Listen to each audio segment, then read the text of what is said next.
Bakın güzel bir dua. Alimlerden birisi buyuruyor El-Evzai.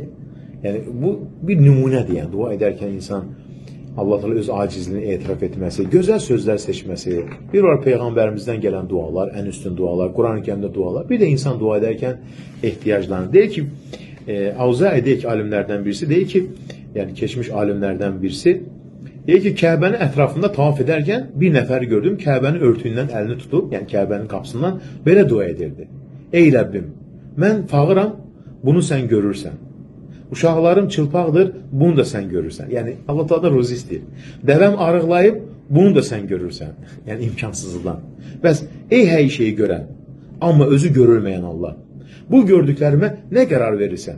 Bakın ne güzel bir söz. Yani Allah Teala görünce səmimi yalvarır. Yani bu da hem təvazökarlıq, hem de derinden gelen ihtiyacın səmimi ifadesidir. Dua ederken sen de böyle güzel kelimeler seç yani. Bakın güzel kelimeler seç. Yani ey Rabbim ben fağıram bunu sen görürsen. Bakın ne güzel bir söz.